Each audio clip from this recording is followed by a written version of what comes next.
Well, as we go throughout the summer months, it starts to get warmer and warmer, and we start to get in those hotter days, and you may start to sweat even before you reach the car. But have you ever wondered, well, why do we sweat? Well, our bodies like to stay near 98.6 degrees. That's a good range to stay at for your body temperature. But when that temperature does rise within your body, well, that's when we start to release that sweat from our skin. But how does that necessarily happen?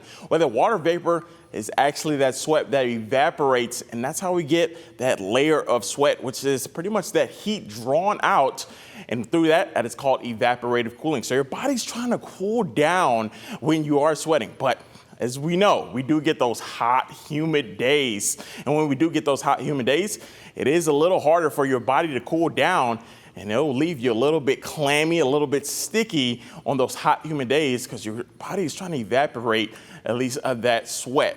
But it is harder. But of course, we talk about those heat illnesses, that heat exhaustion versus heat stroke, one of the most important heat illnesses that we do talk about. And some of those symptoms are excessive sweating. So if you're continuing to sweat, if you're outdoors for a long period of time, or even having that clammy skin and even some muscle cramps, some of those advice that you do want to seek, get to a cool spot, maybe some shade, and if you can, get to an air-conditioned place to cool you down. And before and after you go outside, make sure you are periodically drinking water and staying hydrated throughout the entire day if you are going to be outside. And also take a cool shower if you need to.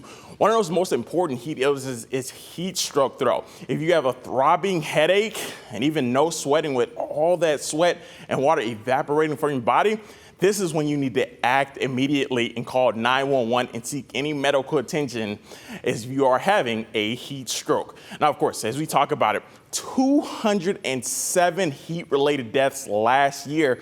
But as we break this number down even more, that was actually more deaths than tornadoes, hurricanes, and lightning combined last year. So we've seen more heat-related deaths than one of the most common weather threats we see each year. Of course, we typically see those deaths during the June, July, and August months, which is typically our hottest months. We know that.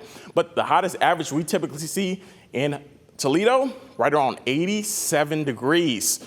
But of course, we can see more hotter days than that right here in Northwest Ohio and Southeast Michigan. Typically, we average right around 90-degree days each year. But just last year, we saw right around 11 days. Either way you look at it, anything over 90 degrees, you're going to start sweating, and it's going to feel hot to your body. We actually saw that record in 1988 of 44 days of 90-degree days. That's almost a month and a half. But even with that average, we're talking 19 days. That's almost a month of 90-degree days. So as we go throughout each summer, that warming climate, we're likely going to see more and more 90-degree days and more days where you are sweating.